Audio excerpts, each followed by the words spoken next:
বিশ্বাস করেন যেদিন আপনি আমি মারা যাব, চোখটা চিরতরে বন্ধ হবে, সেই দিনও এই পৃথিবীতে ব্যস্ততা ঠিকই থাকবে।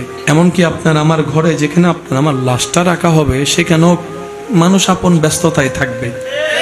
হয়তো কারো মোবাইলের মধ্যে বিজনেসের কল আসবে, উনি বিজনেসের কলটার কথা বলবে, হয়তো সামনে না বললেও একটু পিছনে গিয়েও হলো বলবে। কেউ বা জিজ্ঞেস করবে জানাজার টাইম কয়টায়।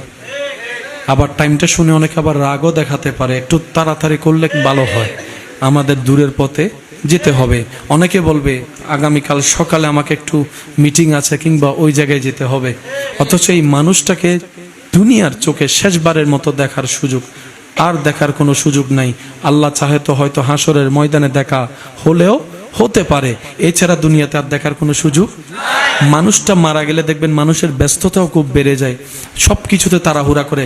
কেমন জানি এটাই প্রমাণ হয় এই মানুষটাকে কেউ আর পৃথিবীতে রাখতে চাচ্ছে না, মাটির উপর রাখতে চাচ্ছে না।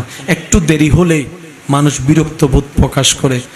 একদিন এই কাজটা আপনাকে আমাকে নিয়ে করা হবে, দূরের মানুষ করবে না, সে চিরচেনা পরিচিত চেহারাওয়ালা মানুষগুলাই করবে, আপনরাই করবে।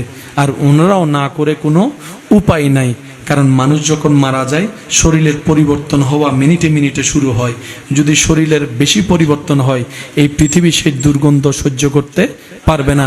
সেজন্য বেশিরভাগ মানুষ তাড়াহুড়া করে বাধ্য হয়ে, কিছু করার নাই।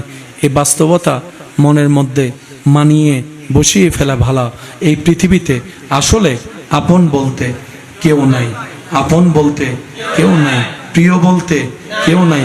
আমরা অনেক ক্ষেত্রে, বেশিরভাগ ক্ষেত্রে দুনিয়ার চোখে প্রিয়জন কারো হতে পারি নাই, হতে পারবো না। এটাই বাস্তব, এটাই সত্য, এটাই চিরসত্য কথা। বলেন ঠিক কিনা?